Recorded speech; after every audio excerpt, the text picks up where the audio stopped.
Hello दोस्तों, कैसे हो मेरे प्रिय विद्यार्थियों। आप सभी का प्री हिमानी क्लासेस के यूट्यूब चैनल में एक बार फिर से स्वागत है। आज हम एनएमएस की मैथ की क्लास लगाएंगे। इसके अंदर बहुभुज के बारे में या चतुर्भुज के बारे में अध्ययन करेंगे।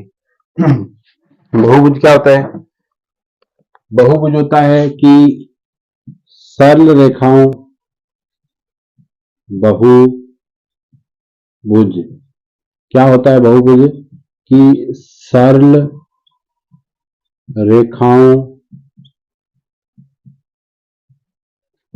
से घिरी बंद आकृति, सरल रेखाओं से घिरी बंद आकृति बहुभुज कहलाती है। आकृति बहुभुज कहलाती है।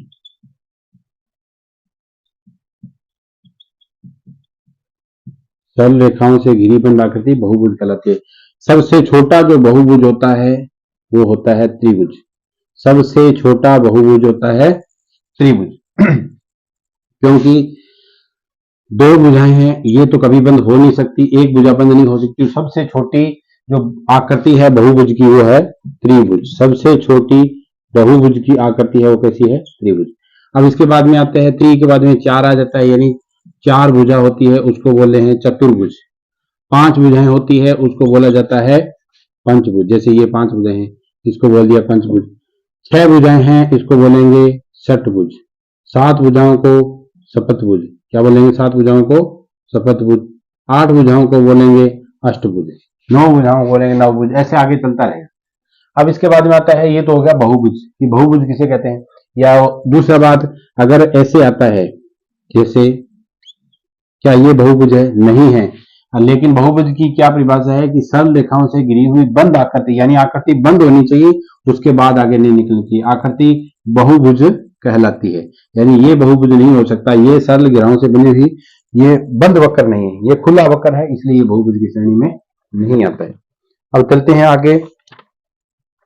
इसके अलावा आता है विकीर्ण। अगर ये जो बहुभुज है इसके अंदर विकीर्ण किसको कहा जाता है? यानी बहुभुज के अंदर जो आसन भुजाएं होती है, दो आसन भुजाओं के मध्य स्थित कोण, यानी किसी भी बहुभुज का विकर्ण उसके किन्हीं दो शीर्ष या आसन शीर्षों को छोड़कर को जोड़ने से होने वाला प्राप्त रेखाखंड। जैसे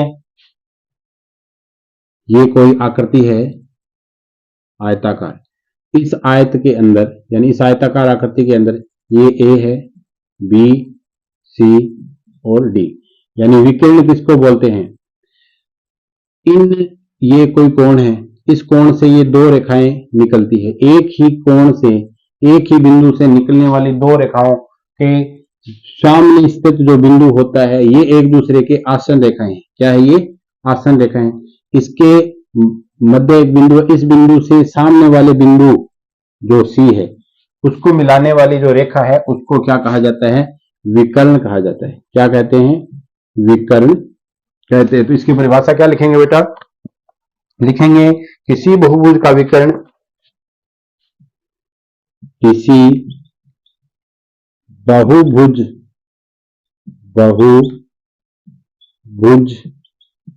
किसी बहुभुज का विकर्ण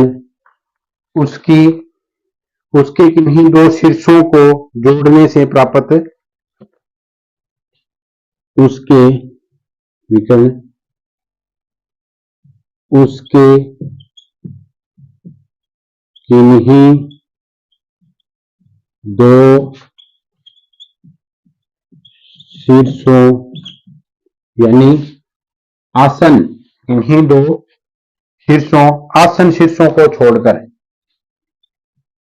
आसन शीर्षों को छोड़कर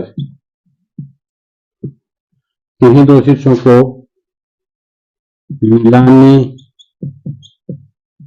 वाला रेखाखंड विकर्ण कहलाता है।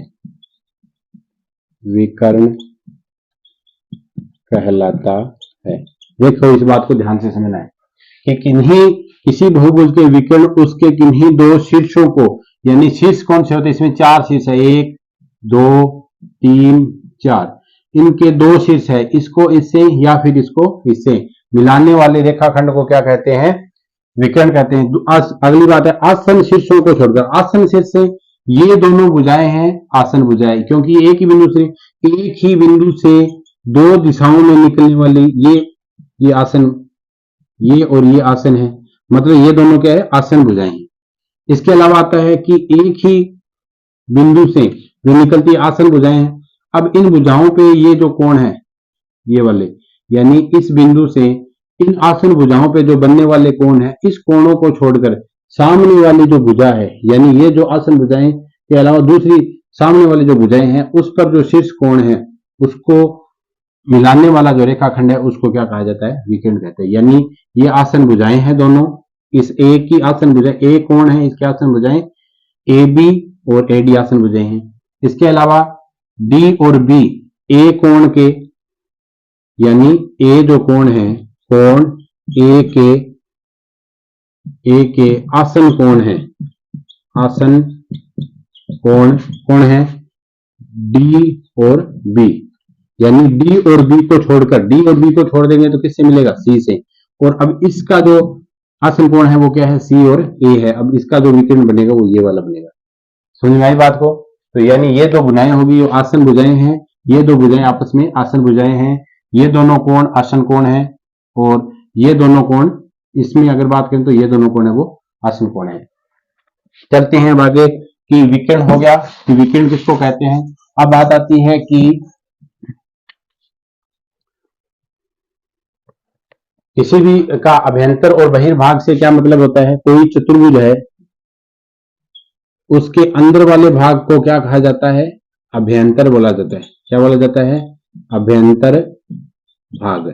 और कोई भी आकृति है, उसके बाहर चारों तरफ का जो भाग है उसको बहिर्भाग बोला जाता है। क्या बोला जाता है, बहिर्भाग बोला जाए, बाहर का भाग बोला जाता है, अंदर को अंदर। इसी को ही क्षेत्रफल बोला जाता है, क्षेत्रफल बोला जाता है। और यहां से इसके चारों ओर चक्कर लगाने को परिमाप कहा जाता है। क्या कहते हैं, इसको परिमाप कहते हैं, चारों ओर चक्कर लगाना। अंदर वाला भाग है उसको क्या कहा जाता है, क्षेत्रफल कहा जाता है। अब आती है बात आगे कि उत्तल और अवतल बहुभुज होता है। उत्तल बहुभुज क्या होता है, अवतल बहुभुज क्या होता है। अब ध्यान से देखना, यानी ऐसी बहुभुज जैसी आकृति जो बंद वक्र है, लेकिन उसके जो, जैसे मान लेते हैं ये, अब इसके जो विकिरण है ना, जैसे ए बी सी डी, एक मैंने बना दिया ये। अब इसके अंदर क्या होगा बेटा, ध्यान देना, इसके जो विकिरण है ए सी बी डी, ये विकिरण क्या है, इसके अभ्यंतर भाग में, यानी किसी भी चतुर्भुज के विकिरण अगर उसके अंदर ही हो, तो बाहर की तरफ कोई विकिरण न हो, तो उसको क्या कहा जाता है, उत्तल बहुभुज कहते हैं। क्या कहते हैं, उत्तल बहुभुज कहते हैं। और जिसके विकिरण बाहर की तरफ होते हैं, यानी देखो इसके विकिरण कौन से है, ये वाला है, बाहर की तरफ होता है, उसको क्या कहा जाता है, अवतल बहुभुज, अवतल बहुभुज कहते हैं। क्या कहते हैं, उत्तल बहुभुज और अवतल। और देख लो इसके उदाहरण, जैसे ये है, इस प्रकार से ये हो गया।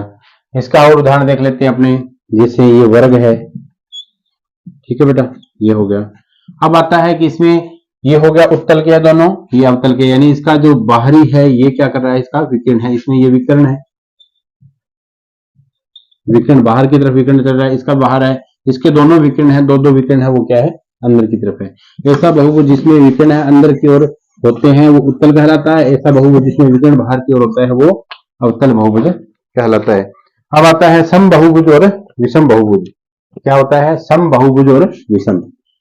सम बहुभुज, सम बहुभुज एक आएगा, विषम नाम से स्पष्ट हो रहा है जिसमें सम समान होता है, विषम बहुभुज।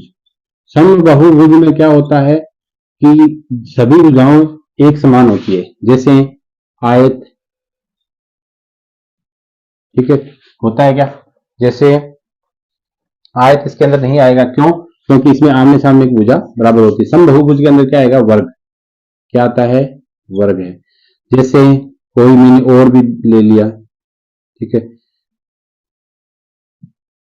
मान लेते हैं ये भुजा, ये भुजा, ये भुजा, ये भुजा, ये भुजा, यानी ये 5 सेंटीमीटर है, ये भी 5 सेंटीमीटर है, ये भी 5 सेंटीमीटर है, ये भी 5 सेंटीमीटर है, ये भी 5 सेंटीमीटर। तो ये कैसा बहुभुज हो गया, सम बहुभुज होगा। जैसे वर्ग है यानी स्क्वायर होता है, ये भी कैसा होता है, मान लेते हैं ये 4 सेंटीमीटर है, ये भी 4 सेंटीमीटर होगी, ये भी 4 सेंटीमीटर, ये भी 4 सेंटीमीटर, ये कैसा सम बहुभुज होगा।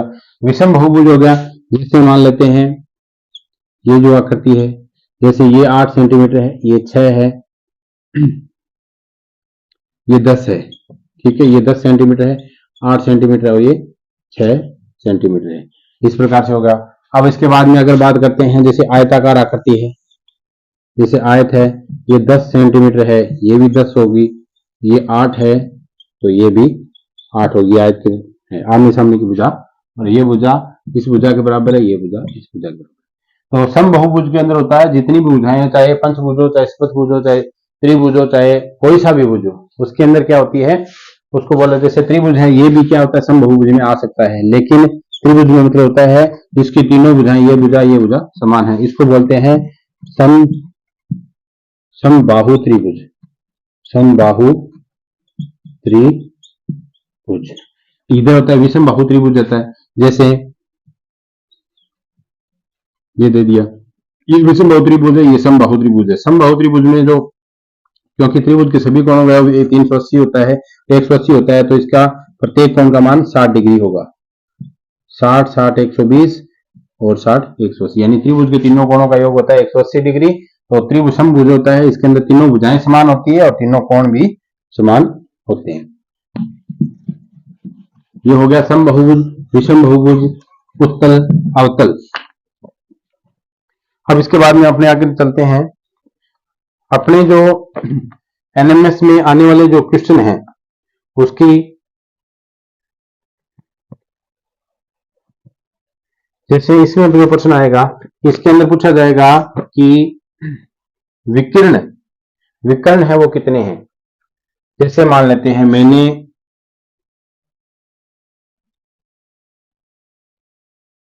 कोई ये त्रिभुज है, इस पर मैंने विकर्ण डाले कि इसमें कितने विकर्ण खींचे जा सकते हैं, तो इसके अंदर कितने विकर्ण खींचे जा सकते हैं, 1, 2 विकर्ण खींचे जा सकते हैं। इसी प्रकार अगर मैंने जैसे ये, इस पे कितने विकर्ण खींचे जा सकते हैं, तो इस पे देखो ये विकर्ण कैसे होता है, एक विकर्ण इसको ऐसे एक, अब इसको कहूं तो इन दोनों को छोड़ करके ये, इसको कहूं तो इन दोनों को छोड़ करके, आसन भुजाएं होती है, इसको छोड़ करके क्या कोई विकर्ण खींचा जा सकता है।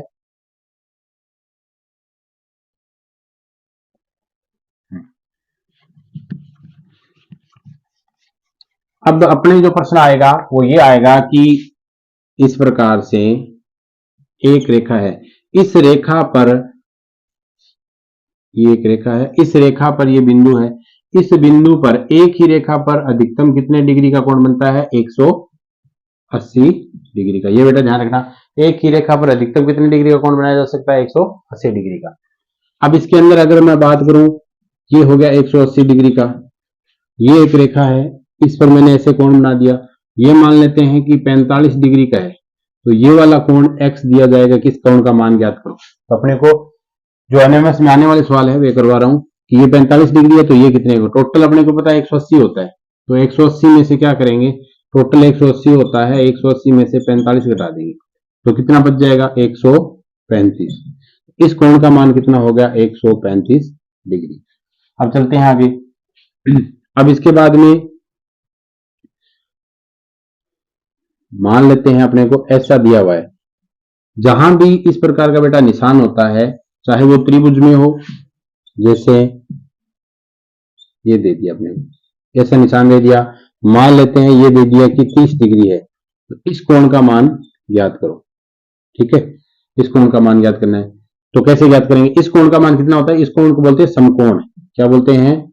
समकोण। 90 डिग्री समकोण किसे कहते हैं? 90 डिग्री का जो कोण होता है उस कोण को क्या कहा जाता है?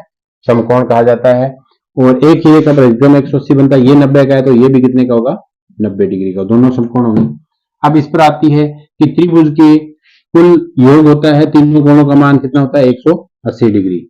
अब इसमें इस कोण का मान अपने को पता है कितना है? 90 डिग्री प्लस 30 डिग्री ये दे रखा है, 9 और 3 कितने हो गए? 12, यानी 120 डिग्री तो दे रखा है। तो पीछे कितना बच गया? यानी 60 डिग्री। कितना बच गया?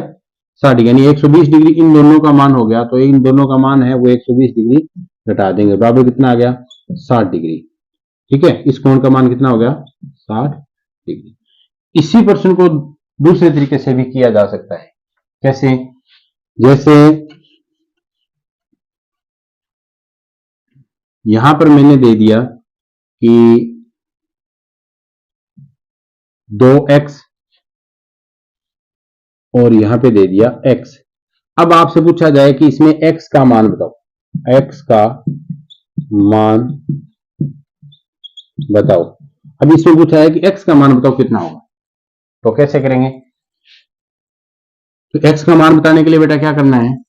तो अपने को ये बताया टोटल 180 है, उसके अंदर से 90 तो ये है, पीछे रह गया 90, तो इसका मतलब 2x और इन दोनों कोणों का जो योग है वो 90 डिग्री, यानी 2x प्लस x मिलकर के टोटल कितने डिग्री होगा? 90 डिग्री। टोटल तीनों का जो योग होता है वो कितना होता है?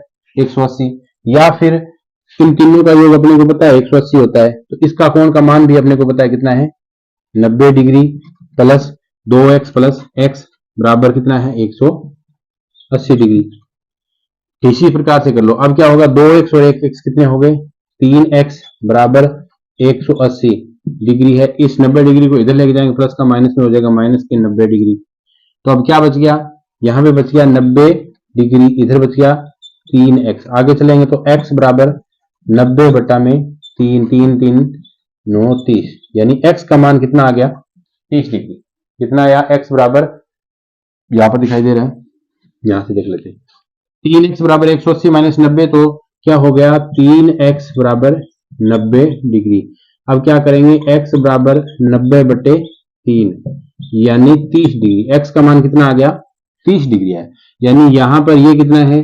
30 डिग्री है, और ये कितना है? x का मान 30 है, तो इसको x को 30 को 2 से गुणा करो, 30 दूनी 60, यानी टोटल कितना हो गया? 60 डिग्री। यानी इसका इस कोण का मान कितना हुआ? 60 डिग्री। 60 और 30 90, और 90 180 आ गया सही।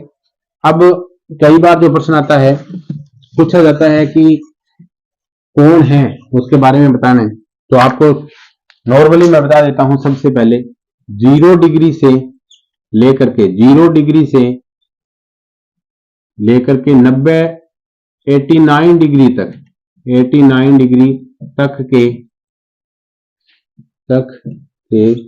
कोण को न्यून कोण कहते हैं। क्या कहते हैं? न्यून कोण। 180 डिग्री 0 डिग्री से लेकर 89 डिग्री तक का कोण होता है, उसको क्या कहते हैं? न्यून कोण कहते हैं। ये याद रखना बेटा।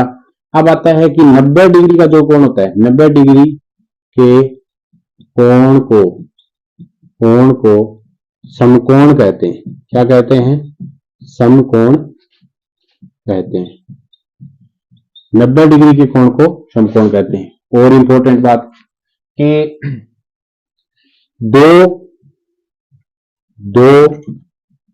पूरक कोणों का योग सदैव 90 डिग्री होता है। दो पूरक कोणों का योग कितना होता है? हमेशा 90 डिग्री होता है। अगला प्रश्न, पूरक कोणों का मतलब आप क्या समझते हो? जैसे उदाहरण ये बता देता हूं। जैसे उदाहरण, एक अगर 60 डिग्री का है तो दूसरा कितने का होगा? इसमें क्या जोड़ा जाए? जैसे 30 डिग्री जोड़ा तो कितना हो गया? 90 डिग्री। यानी दो पूरक, 30 का पूरक कितना है? 60, 60 का पूरक कितना है? 30। मैंने यहाँ पे लिखा 70 डिग्री, तो इसका पूरक क्या होगा? 20 डिग्री। मैंने यहाँ पे लिखा 35 डिग्री, तो इसका पूरक कोण क्या होगा? 45 डिग्री। कितना होगा? 45 डिग्री बराबर 90 डिग्री। मैंने यहाँ पे लिखा 28 डिग्री, तो इसका जो पूरक कोण होगा वो कितना होगा, यानी 90 में से 30 62, कितना हो गया 62 डिग्री बराबर 90 डिग्री। इस बात से क्या समझे, यानी 60 का पूरक 30, 30 का पूरक 60, 70 का पूरक 20, 20 का पूरक 70, 35 का पूरक 45, 45 का पूरक 35, यानी दो पूरक कोणों का मान सदैव कितना होता है 90 डिग्री होता है। आगे चलते हैं, 90 डिग्री के कोण को समकोण कहते हैं। 91 डिग्री से लेकर 91 डिग्री से लेकर के 179 डिग्री तक या 180 डिग्री से कम 179 डिग्री तक के कोणों को अधिक कोण कहते हैं। क्या कहते हैं, अधिक कोण कहते हैं। यानी 91 डिग्री से लेकर के 179 या कहूं 180 डिग्री से कम के कोण को क्या कहते हैं, अधिक कोण कहा जाता है। अब बात आती है कि 180 डिग्री का जो कोण होता है, 180 डिग्री के कोण को सरल कोण कहते हैं। क्या कहते हैं, सरल कोण। 180 डिग्री के कोण को सरल कोण कहते हैं। क्यों कहते हैं अभी सरल कोण, ध्यान से देखो। अभी सरल कोण क्यों कहते हैं, क्योंकि जो एक ही रेखा पर अधिकतम, मैंने बताया ये कोई बिंदु है, इस बिंदु को यहां 0 से शुरू करेंगे, ऐसे आएंगे तो यहां पर तो ये 90 हो जाएगी, यानी ये वाला 90 है तो ये वाला भी 90 होगा। यानी एक ही रेखा पर अधिकतम 180 डिग्री का कोण बनाया जाता है। इस 180 डिग्री को एक सरल रेखा होती है तो ऐसा कोण होता है जो एक सरल रेखा के रूप में होता है, उस कोण को क्या कहा जाते हैं, सरल कोण कहते हैं। अब आता है कि समपूरक कोण क्या होता है। इस ऐसे दो कोण जिसका योग, यानी ऐसे दो कोण जिसका योग 180 डिग्री होता है, एक दूसरे के समपूरक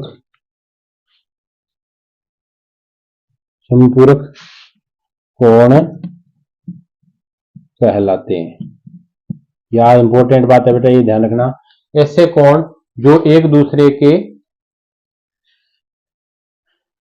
समपूरक कोण कहलाते हैं। कैसे, यानी ऐसे दो कोण जिसका योग 90 डिग्री होता है वो तो पूरक होते हैं, और ऐसे दो कोण जिसका योग कितना होता है 180 डिग्री, यानी समपूरक कोण।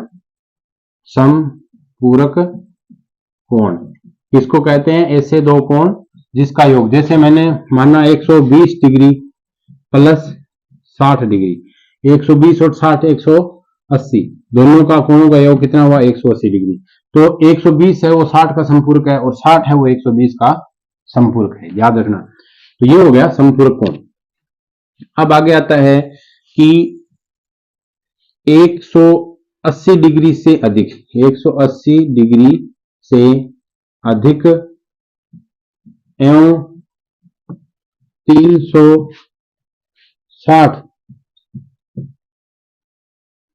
डिग्री से कम के कोणों को वृहत कोण, कौन सा कोण, वृहत कोण के नाम से जाना जाता है। याद रख लेना कि वृहत कोण के नाम से जाना जाता है। कैसे, जैसे 180 डिग्री से, जैसे 185 डिग्री है, 290 डिग्री का है, 285 का है, 235, ये सारे कैसे कोण हैं, इसको वृहत कोण के नाम से जाना जाता है। 360 डिग्री के कोण को, 360 डिग्री के कोण को ऋजु कोण कहते हैं।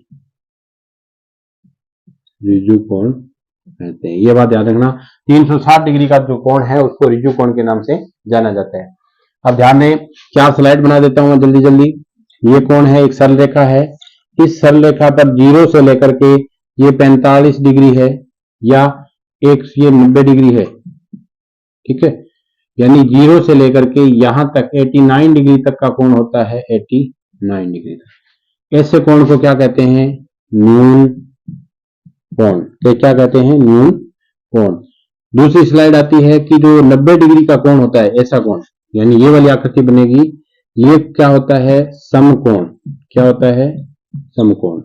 अब आता है कि एक सरलरेखा पर इस प्रकार की आकृति होगी, यानी ये वाला कोण, ये वाला कोण है, या फिर आपसे दे दिया जाएगा कि इस प्रकार से आकृति बना दी गई और ये वाला कोण x x, ये कैसा कोण है? अधिक कोण है, अधिक कोण है। अब इसके बाद में आता है एक ही सरल रेखा बना दी, ये कैसा कोण है? मैंने यहाँ पे पॉइंट दे दिया, यानी ये कैसा कोण है? तो ये है सरल कोण, यानी ये कितने डिग्री का है? 180 डिग्री का। और ये कितने का है? 0 डिग्री से लेकर के 90 डिग्री का कोण है उससे अधिक, यानी 0 डिग्री से लेकर के 179 तक। ठीक है, 0 डिग्री से लेकर, या 91 डिग्री से बड़ा होता है, यानी इस 91 से बड़ा, 91 से लेकर के 179 तक। अब उसके इससे ज्यादा होता है और एक ही बिंदु, ये इंपॉर्टेंट है, एक बिंदु पर अधिकतम कितने डिग्री का कोण बनाया जा सकता है? तो 360 डिग्री का। कितने डिग्री का? 360 डिग्री। एक ही बिंदु पर अधिकतम 360 डिग्री का कोण बनाया जा सकता है। देखो ये 90 था, ये भी 90, 180, 270, 360, यानी 9 चौके 36, 360 डिग्री का कोण बनाया जा सकता है। एक वृत्त में 4 समकोण के बराबर होता है। तो आज की क्लास हमने यहीं समाप्त करते हैं, मिलते हैं अगली क्लास के अंदर। तब तक वीडियो को देखें, लाइक करें, सब्सक्राइब करें, कमेंट करें और ज्यादा से ज्यादा अपने मित्रों को शेयर करें। डिस्क्रिप्शन बॉक्स में लिंक दिया हुआ है, उसको अपने मित्रों को शेयर करें ताकि वो भी क्लास को ज्वाइन कर सकें। तो सभी बच्चों से फिर से निवेदन कि वे ज्यादा से ज्यादा लाइक करें, शेयर करें और कमेंट करें और बेल आइकन को प्रेस करें।